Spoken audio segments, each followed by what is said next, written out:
panatilihin niyong wagas sa pamagitan ng salita, mabuting halimbawa, hanggang matamo nila ang buhay na walang hanggan. Sagot po kayo ng amin. Amen. Representative po sa mga ninong at ninang, kukuha na po kayo ng hindi dito po sa kanina. Lapit po kayo, representative, sa mga ninong, ninang, magulang, tapos pakipasa na lang po. Sige po.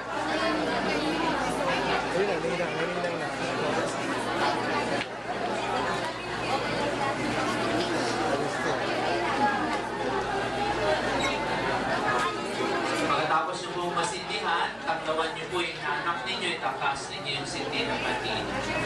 Sige po, pakipasa na lang po sa iba na iintay. Ayan, sindi lang. Mga nino, mga nino.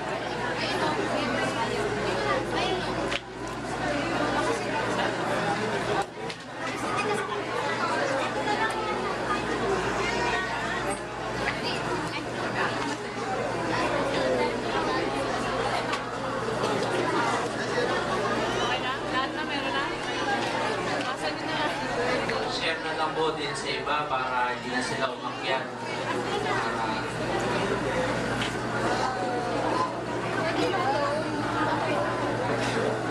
Ay, ba? Uy, baka ano. Yeah.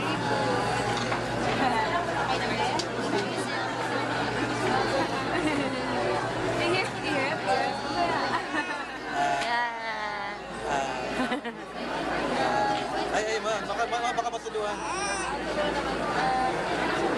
Hello.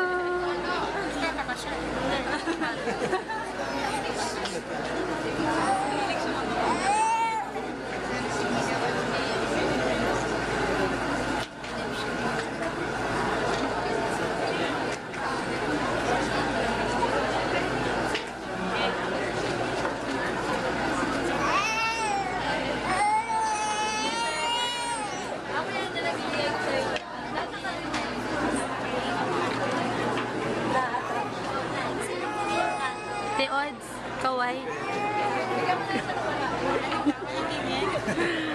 Pakitaas po Tight yung mga shot. sindi. Ganun daw yun. Tinaruan ko.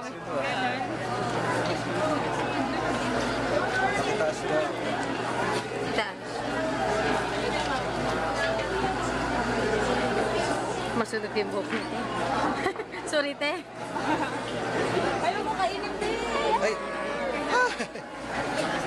Mga magulang, ninong at ninang, tanggapin ninyo ang tanda ng liwanag ni Kristo. Ang batang ito ay naliwanagan na ni Kristo. Lagi nawa silang lumakad sa kanyang liwanag. Tulungan ninyong mapanatili ang pananampalataya kanilang tinanggap. Ang inyong anak ngayon ay maging tunay na mga anak ng Diyos. Kung sila ay tatanggap ng kabuuan ng Espiritu Santo, sa unang pakinabang makibahagi sila sa sakripisyo ni Kristo. Bilang mga anak, tayo manalangin, dasalin po natin ang Ama namin ng sabay-sabay. Ama namin, sumasalangit ka. Sambayanan mo,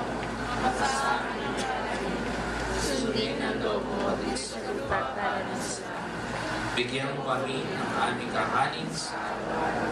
Patawarin mo kami sa aming masama para Sana na pagpapatawad namin sa nagkakasala sa amin. At huwag mo kami paintulad sa tukso at yatihan namin sa ngayon ay ating babasbasan ng mga ina at magulang at mga ninong at ninang.